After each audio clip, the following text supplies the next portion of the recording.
En los últimos años, América Latina ha vivido un impresionante proceso de consolidación de la democracia. Pero, ¿se respetan realmente los derechos humanos?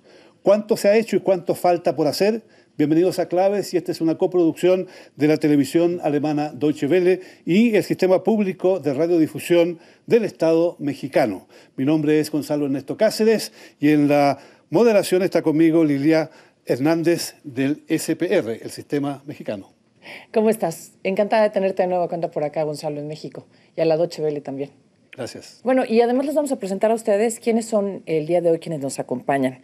Está con nosotros Julia Unger, que es jurista alemana y experta que trabaja con la Organización de Ombudsman de América Latina y que es parte de la Agencia de Cooperación Alemana. Gracias por estar aquí con nosotros. Muchas gracias por invitarme. También está el señor David Morales, que es procurador para la defensa de los derechos humanos de El Salvador. Gracias por estar aquí. Un gusto.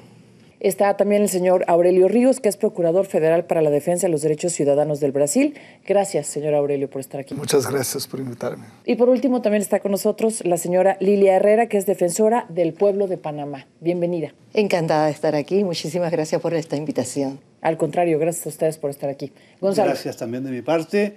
Y América Latina, en verdad, borró del mapa brutales dictaduras y los gobiernos de la región son hoy resultado de elecciones libres y bastante democráticas.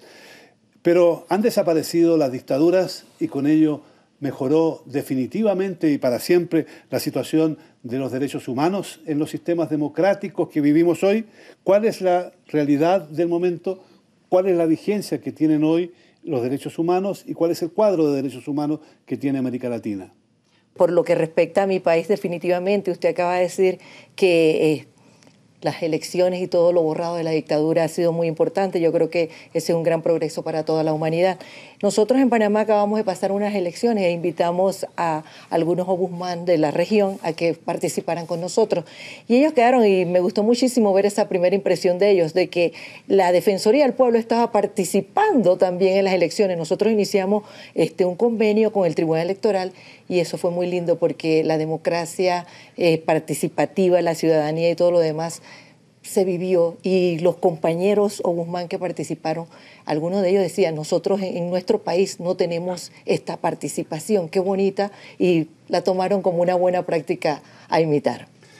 Leía yo recién, de paso por Panamá, un informe sobre la situación de la pobreza en el país. Y eso nos lleva ya a meternos en el tema porque al parecer, desgraciadamente, si bien hay avances muy grandes en los sectores, en ese campo hay problemas. Venimos saliendo recién del Campeonato Mundial de Fútbol en Brasil y algunas escenas de Brasil dejaron una impresión de que al parecer fuerzas represoras tienen un papel todavía muy importante y se habló mucho del país también en relación con los derechos humanos. En un país grande como Brasil, al lado de un país pequeño como Panamá, desde el punto de vista del número de habitantes y de su superficie, ¿podemos decir que Brasil es un país donde se respetan plenamente los derechos humanos? No, claro que no. Yo pienso que Brasil ha evoluido muchísimo en términos institucionales. Nosotros tenemos una constitución después de nuestro proceso de democratización, pero tenemos un largo tiempo para decir que estamos muy bien. Tenemos heridas abiertas de la época de la dictadura y tenemos un proceso de justicia y de transición que está incompleto.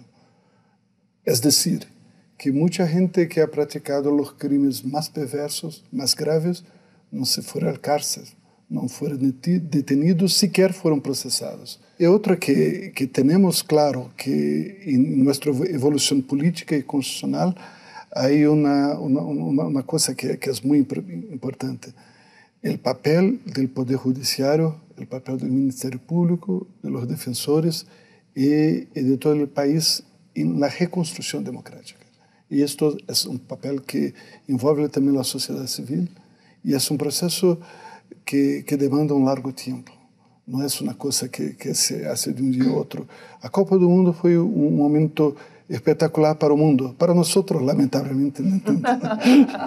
No voy a hablar sobre lo que se pasó, especialmente al lado de mi amiga alemana, pero tengo que decir que el país ha evoluido positivamente y no solamente en hacer una afirmación, por los derechos humanos, pero preparar las instituciones para que ellas trabajen concretamente en favor de los derechos de los niños, de los mayores y principalmente de las poblaciones vulnerables del país.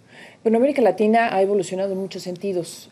Ustedes son representantes de sus países y sí quisiéramos que nos dieran una visión un poco más global. Usted viene de El Salvador.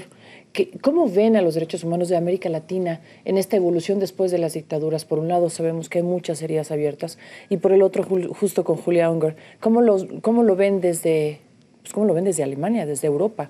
¿Cómo ven esto que ha ocurrido en América Latina? Primero con usted. El Salvador es una experiencia similar a la región en términos de haber logrado avanzar pasos importantes en la democratización, particularmente la democracia formal y el fortalecimiento de la institucionalidad. En nuestro caso, saliendo inclusive de un conflicto armado que duró más de una década en los años 80 y que permite este giro, este cambio de rumbo.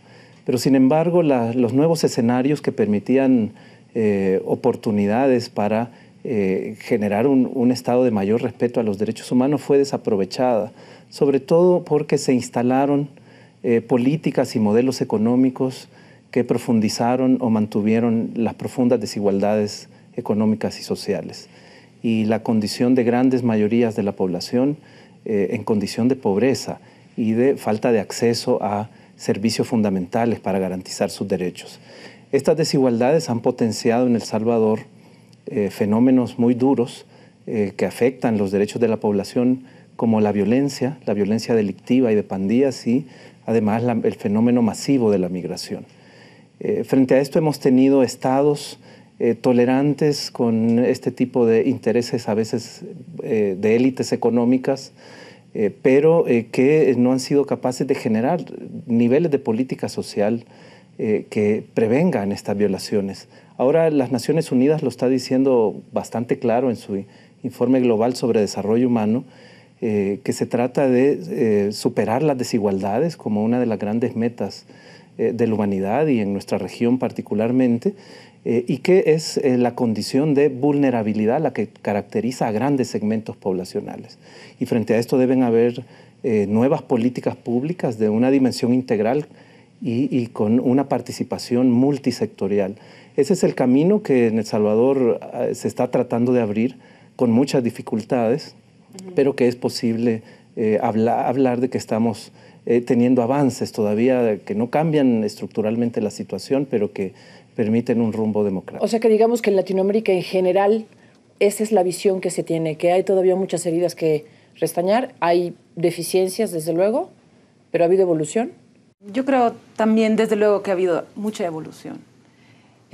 Si pensamos en el tiempo de las dictaduras, y en este tiempo Alemania siempre tuvo una mirada muy atenta a lo que pasaba en América Latina por una cercanía cultural, histórica, y se generó mucha simpatía, mucha solidaridad con Chile, con Argentina, con Nicaragua, en los diferentes momentos de la historia. Y ver ahora esa transición y esa pacificación y esa transición a la democracia, yo creo que desde la perspectiva alemana se ha visto con mucha admiración, ¿no? Viendo el esfuerzo que han hecho los pueblos justo para lograr y dar esos pasos, ¿no? Y si uno ve más de cerca realmente en temas sociales y en temas de leyes o de instituciones creadas, en muchos casos creo que cuando uno los ve de detalle sabe que hay muchas cosas que hasta desde Alemania podemos aprender, ¿no? Y que están en garantías y en enfoque hacia los derechos humanos quizás más avanzados que nosotros. Para defender los derechos humanos es importante contar con la venia sagrada de organismos internacionales como son las Naciones Unidas. De hecho, la declaración más importante en materia de derechos humanos la hizo después de la Segunda Guerra Mundial las Naciones Unidas. Sin embargo, esa declaración no tiene una equivalencia, diría yo, con leyes de los países en sí. En general, parece ser que el marco legal con el cual se trabaja para la defensa de los derechos humanos es todavía muy limitado para perseguir a quienes son culpables de atropellos a los derechos humanos y también para impedir la impunidad en la región. ¿Qué nos dice usted? Sí, yo pienso que tenemos que hacer un diálogo entre el Sistema Internacional de Protección de Derechos Humanos, los tratados internacionales que tenemos en favor de los derechos civiles, los derechos políticos, y también es muy importante en América Latina el Sistema Interamericano de Derechos Humanos. Tenemos hoy... Que es relativamente nuevo, sí. Relativamente nuevo, pero tiene sido muy efectivo, especialmente en hacer juzgamientos puntuales sobre las más graves violaciones de derechos humanos en el continente. En el caso de transición, en el caso de una amnistía que ha sido declarado de forma unilateral para que la persona que ha practicado los crímenes más graves viene a estar perante un tribunal, viene a ser juzgado. Esto es un avance tremendo y el papel de la Corte Interamericana de San José fue espectacular.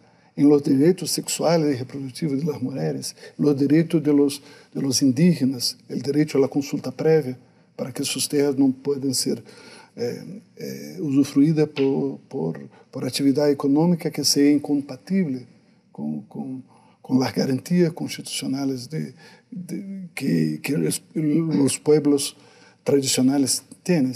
Entonces, yo pienso que tenemos que hacer un diálogo y tenemos siempre que pensar que por mucho que hacemos, tenemos mucho que hacer. El derecho humano, más do que un resultado, es un proceso. Y este es un proceso que tiene que involucrar el Estado, la sociedad civil y, claro, los organismos internacionales y regionales de protección de derechos humanos. Hoy más que nunca debemos apelar a la universalidad, que es una característica esencial de los derechos humanos. Ya en América Latina los derechos humanos se fueron constitucionalizando, entraron a nuestras constituciones en la segunda mitad del siglo XX y esto se complementa con los sistemas internacionales. Creo que debemos hacer valer eso. Ha sido importante que frente a esta crisis, por ejemplo, de la niñez migrante en este primer semestre de 2014, uno de los elementos más reivindicados fue el principio universal del interés superior de los niños y las niñas en ese escenario. Y esto fue reconocido por los gobiernos y demandado desde las Defensorías del Pueblo y las diferentes organizaciones no gubernamentales. Frente a la delincuencia organizada, frente al fenómeno delictivo, el Estado también tiene los estados tienen obligaciones de protección para con la población. Y la migración es un ejemplo también de ello. La persona migrante no debe ser criminalizada ni perseguida. Estas condiciones de criminalización de la migración lo empujan a caer en manos del crimen organizado y la hacen a estas miles de personas, las vuelven más vulnerables. Y debe ejercerse esta obligación de protección. Por lo tanto, debemos trascender los esquemas de la actuación exclusiva en nuestros territorios y buscar esfuerzos conjuntos de coordinación internacional. Por eso es importante espacios como la Federación Iberoamericana del Ombudsman, a la cual pertenecemos y que nos encontramos en esta reunión anual, porque nos permite generar procesos de acompañamiento y seguimiento a este tipo de fenómenos más globales o regionales. Fenómenos globales. Ya sabemos que Alemania cumplió su tarea después de la dictadura, estableciendo un marco jurídico muy amplio para la defensa de los derechos humanos. Los 10 primeros artículos de la Constitución se refieren precisamente a los derechos humanos, a la libertad individual, a la libertad de prensa, algo que para nosotros todavía han pasado tantos años, pero para los latinoamericanos es un sueño. Es decir, en Alemania, por ejemplo, no puede haber censura, de acuerdo con la Constitución política del Estado, no puede existir. Y además se establecen una serie de otras normas importantes. Pero si nos referimos a la creación de marcos jurídicos, ¿cómo pueden ayudar los países europeos, Julia, a que se desarrollen procesos en este lento camino para que los derechos humanos sean plenos y vigentes en toda la región? ¿Cómo pueden ayudar los países ricos o los países desarrollados? Es una pregunta difícil, pero en principio creo que el diálogo siempre es importante, ¿no? Y siempre, así como tú lo estás haciendo, recalcar el valor y el porqué la importancia de la garantía de los derechos humanos, ¿no? Porque creemos, igual lo dice nuestra Constitución, de que solo garantizando los derechos humanos es la base de una convivencia en paz, ¿no? Y prosperidad.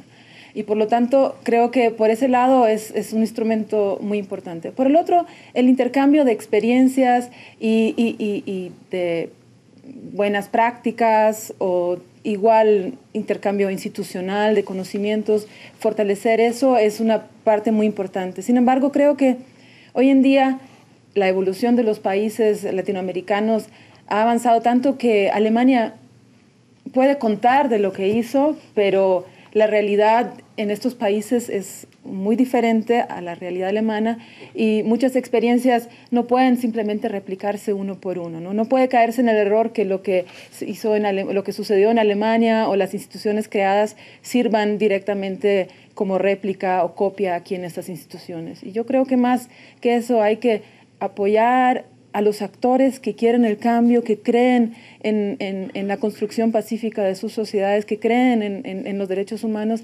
apoyándoles para que de los países mismos, de los actores, se forjan esas nuevas sociedades donde todos demandan y exigen el cumplimiento de los derechos humanos.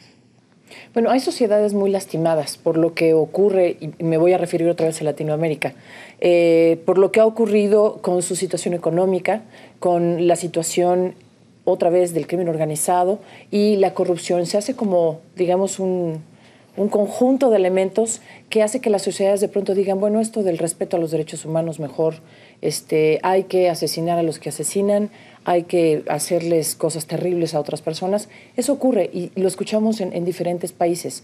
¿Cómo ustedes se preocupan por eso? ¿Qué hacer en esos casos con las sociedades? Bueno, precisamente, mira, yo creo que el diálogo, la comunicación entre la ciudadanía, las autoridades y la institución que nosotros representamos es importante, porque en esa medida, si nosotros queremos leyes que realmente regulen de forma eficaz y eficiente los flagelos que están atentando contra la sociedad, tenemos que comunicarnos y elaborar campañas preventivas, pero también campañas publicitarias tendientes a que las personas entiendan, comprendan el mensaje también de esas nuevas leyes que queremos en un momento dado implementar. Entonces yo siento que como todos han tratado de decir aquí, dialogar. Por ejemplo, te puedo decir algo que está pasando ahorita mismo en mi país. Está por ejemplo, con la ley de educación sexual y reproductiva. Tenemos voces a favor, voces en contra.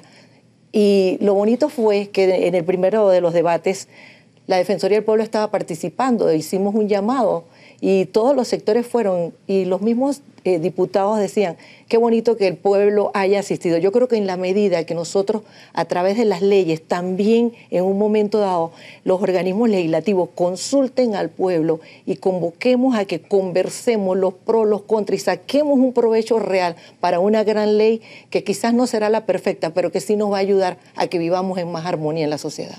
Hay de pronto la sensación por parte de los pueblos en general que este proceso de los derechos humanos tarda mucho y que junto con los demás ingredientes que son la corrupción, la impunidad, etcétera, no se avanza mucho y que no habría un sentido más práctico para los derechos humanos. ¿Qué le dirían ustedes a esas personas? Por favor. Bueno, la responsabilidad de respetar y garantizar los derechos humanos es una responsabilidad por esencia de toda la institucionalidad estatal. Es decir, el fin del Estado mismo es, en primer lugar, la defensa de la dignidad humana. Muchas de nuestras constituciones así lo reconocen, de tal manera que los sistemas nacionales no están integrados solo por la Defensoría de los Derechos Humanos o las Defensorías de los Pueblos, sino por la institucionalidad en general. En esto juegan un rol central los sistemas de justicia y los sistemas policiales en las democracias actuales. Las Defensorías del Pueblo, lo que sostenemos generalmente es una vigilancia para que estos órganos actúen de la manera debida. Entonces, los retos estructurales como la superación de la impunidad, la lucha contra la corrupción y el crimen organizado requieren de esfuerzos de toda la institucionalidad del Estado y de otros sectores de la sociedad. Por supuesto que deben haber acciones y políticas inmediatas hacia los problemas más graves. O sea, si tenemos poblaciones en condición de hambruna, deben haber medidas urgentes, o con poblaciones en condición de vulnerabilidad ambiental, o pueblos indígenas en situación de discriminación, o tenemos fenómenos de detenciones masivas o torturas, debe atacarse. Sin embargo, habrá algunos problemas más estructurales que requieren de políticas de Estado de mediano y largo plazo. En el caso salvadoreño, la migración y la violencia requieren también visiones para proyectar estrategias de Estado al mediano y largo plazo. Y entonces debemos estar dialogando mucho, como decía Ilia, con la población. Muchos de nuestros gobernantes impusieron la tesis de que para garantizar seguridad es necesario disminuir derechos, o que si protegemos derechos, entonces se disminuye la seguridad. Esa es una tesis falsa. Y muchos ejemplos en América Latina lo demuestran. Es posible hacer políticas efectivas de seguridad con respeto a los derechos humanos. El Estado no puede ser igual o peor que el criminal. No es fundando escuadrones de exterminio social ni torturando como el Estado va a resolver el problema. En El Salvador se hizo eso, y lo que tuvimos en los años 80 fue una década de terrorismo de Estado, donde después el Estado atacó al adversario político, inclusive se asesinó al arzobispo de San Salvador, a Monseñor Romero. Entonces no podemos permitir que el Estado se convierta en esto, sino abriremos las puertas otra vez al terrorismo de Estado. Esto no es posible, debemos construir en ese sentido de trabajo conjunto la institucionalidad y la población enfrentando estos grandes problemas estructurales. Yo quisiera preguntar, en el marco de lo que ya hemos conversado, si ustedes ven como un peligro concreto el tema de la corrupción, porque sin duda alguna es una herramienta de primera importancia para el crimen organizado. Por esta vía se lava dinero, se corrompen policías, se corrompen autoridades, incluso algunos presidentes están presos hoy día en América Latina por problemas de corrupción. Políticos de otras naciones también están en el foco de las noticias por la corrupción. ¿Qué peligro representa la corrupción? ¿Estamos amarrados de manos para luchar contra la corrupción? Yo pienso que es una mezcla muy peligrosa cuando se tiene un Estado que no tiene una institucionalidad muy fuerte y una corrupción generalizada entre todos los entes de la federación, entre los alcaldes, los gobernadores, los presidentes. Y es una mezcla peligrosa porque cuando se tiene una corrupción generalizada, una baja institucionalidad, un acréscimo de la criminalidad, mucha gente tiende a pensar que lo mejor es quitar el discurso de los derechos humanos, la práctica de derechos humanos, para empoderar los militares o los grupos paramilitares para que ellos directamente combatan. ¿Y qué se pasa? Que no hay crimen organizado sin una participación efectiva de gente de la policía, de las Fuerzas Armadas y del gobierno. Y el crimen organizado, para hacerlo bien, para hacerlo completamente intricado en una red, tiene que tener apoyo político. No solamente apoyo económico, pero tiene que tener apoyo político y apoyo institucional. Esto es el grande desafío que tenemos que hacer.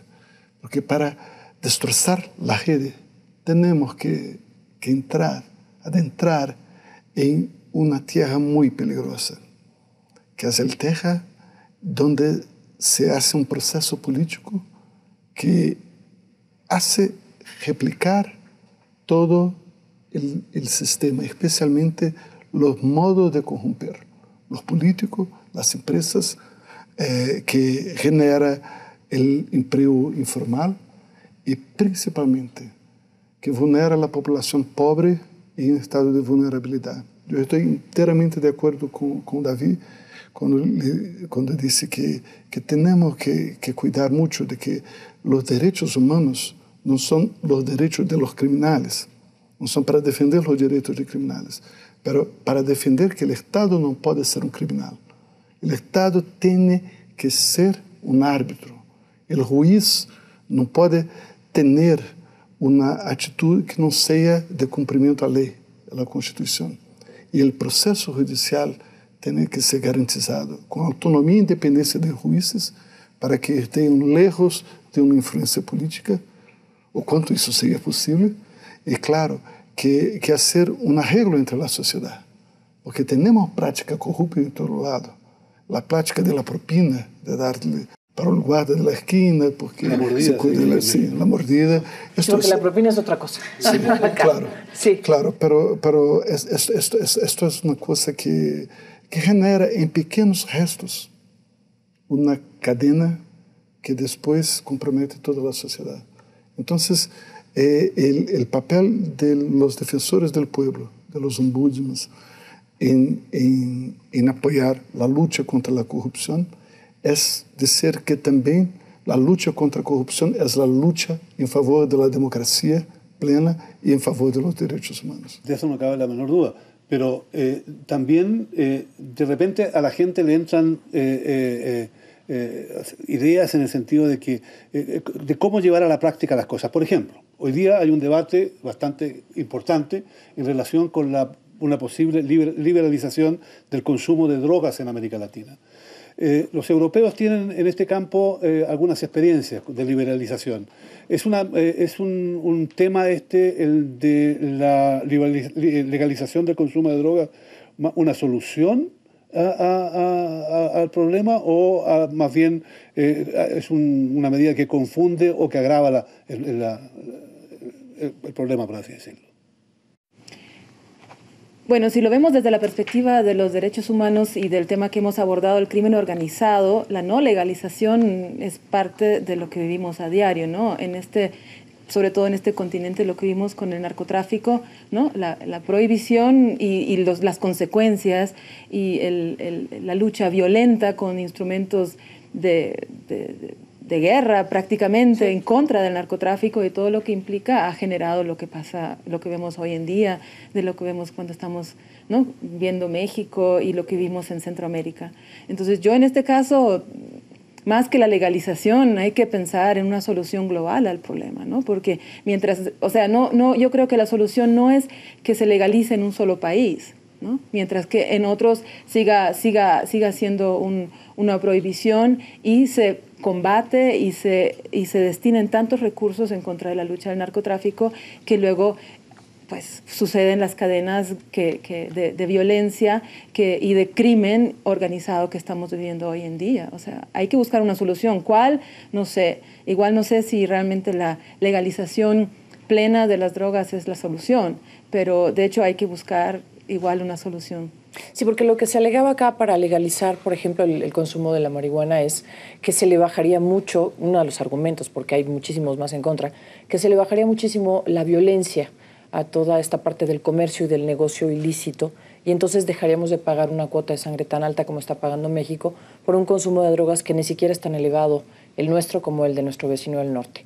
En ese sentido también hay, digamos, diferentes temas. No solamente está el de las drogas, está el de los inmigrantes, que es un tema que en nuestro país causa muchas dificultades porque pasan por todo el país y sufren cosas terribles y los matan de una forma espantosa. Entonces, ¿de qué sirve una legislación internacional si no se aplica? ¿Quién cuida a los inmigrantes? ¿Quién? ¿Quién debería de hacerlo? Por favor. El deber de proteger, de garantizar los derechos de las personas inmigrantes debería ser de todos los países que se constituyan como países de origen, tránsito y destino. O sea, los tres en este caso, ¿no? Los derechos humanos son universales, son de todos y todas en todas partes. La persona migrante que sale de Centroamérica o de México rumbo a Estados Unidos no deja los derechos en su territorio, va con la titularidad plena de sus derechos. Sobre todo cuando son niños. Y más allá, sobre todo cuando son niños o niñas o adolescentes. Y el estado en el que se encuentran, sea que se encuentre en situación de tránsito o de destino, tiene una obligación de protección. Y es su condición de vulnerabilidad fundamentalmente la que está generando estas graves afectaciones. Frente a esto, los países de origen también tenemos una obligación de garantizar los derechos humanos de modo tal que prevengamos la masividad del fenómeno y de impulsar la protección consular.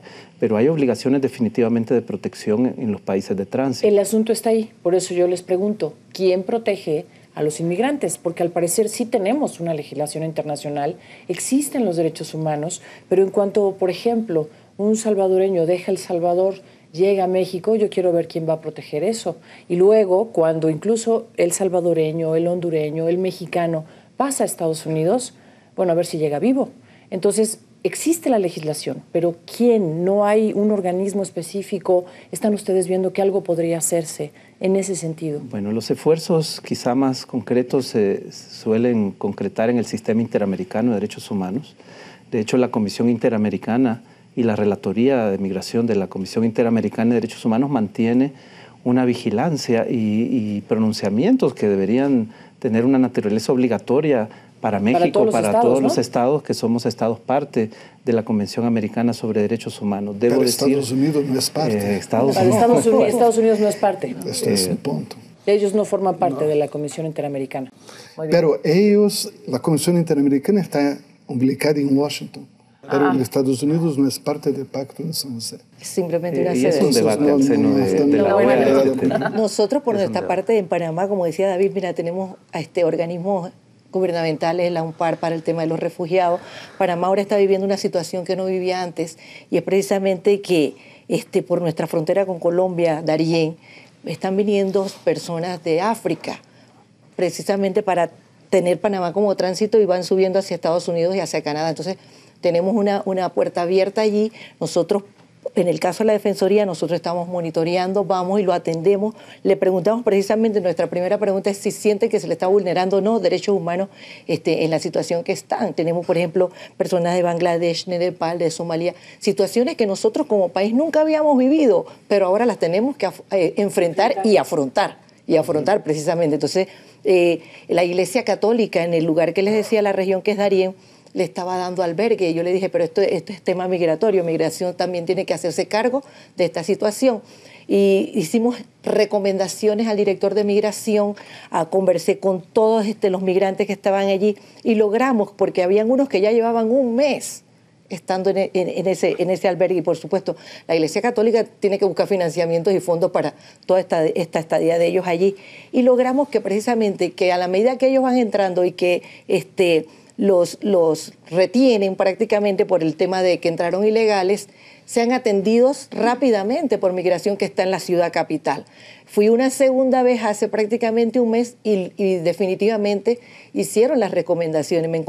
Se encontraba en ese momento ya 30 de las mismas nacionalidades que les dije, ya en un bus directo para migración, y estamos haciendo visita constante al albergue de migración y trabajando en conjunto con OMPAR. Inclusive la Defensoría está haciendo acompañamientos y apoyos en visas humanitarias hacia migración. Entonces, con migración hemos iniciado un periodo de trabajo conjunto a final de cuentas, buscando precisamente remediar esa situación de los migrantes. Sin duda alguna es una decisión aceptada, sin duda alguna hay que ayudar al emigrante, pero en verdad el emigrante escapa por alguna razón de su país. Y la razón esa es la violencia, en algunos casos de Centroamérica, la pobreza, sí. O donde no hay ni la violencia ni la pobreza, el mantenimiento de sistemas absolutamente injustos desde el punto de vista económico que generan numerosas dificultades a la población. Ya sabemos cuál es el sistema que gobierna en América Latina desde el punto de vista económico.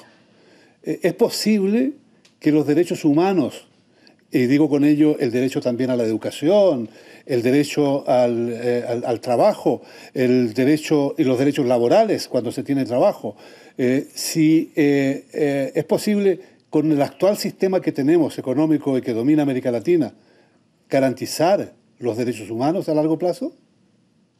Sí, yo pienso que sí, pero los derechos humanos son universales, indivisibles e interdependientes. Es que se pasa que el derecho de educación está umbilicado con el derecho a salud y también con las garantías a libertad, porque el que se pasa es que si no se tiene condiciones para hacer el transporte seguro de su pueblo hasta la escuela, el derecho a la educación no existe.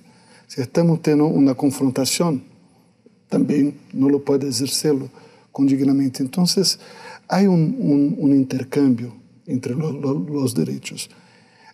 Volviendo al tema de migración, cuando tenemos los países de tránsito, como Panamá y otros de destino como Brasil, Estados Unidos, donde tenemos hoy un grupo muy grande de haitianos y de africanos que están llegando por Panamá, otros por Ecuador.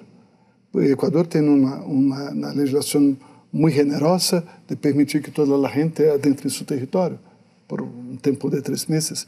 Pero ellos no estén lá, pero se van por el bosques amazónicos y se llegan por pueblos muy pequeños en la Amazonia brasileña. Entonces tenemos un acréscimo de más de 200% de migrantes en un año en Brasil. Casi todos vienen de Haití, que es uno de los países más pobres del mundo, certamente el más pobre de nuestro continente, y muchos de África. ¿Y cómo vamos a hacer para garantizar el derecho a educación de los niños que también migran? Y también cómo vamos a hacer para que puedan accesar el servicio de salud pública. Es claro que no tenemos los presupuestos para atender a toda la gente el tiempo todo, pero tenemos que hacer un esfuerzo primero para, en caso de Brasil, cambiar la ley de inmigración. Y estamos haciendo parte de una comisión que ha hecho un trabajo que, en mi opinión, es muy interesante, que cambia los presupuestos que se ve hoy en Europa, en Estados Unidos e incluso en México. De sermos más generosos con los inmigrantes, de tratar la inmigración en el plano de la dignidad de la persona humana y cambiar nuestra ley de los extranjeros, que es del periodo de la dictadura militar. Entonces, para hacer el esfuerzo de cambiar el marco legal, tenemos que hacer también un esfuerzo para que los derechos sociales, como los derechos de educación, a salud, también sean garantizados. Y los derechos humanos no son apenas retórica política, necesitan presupuesto.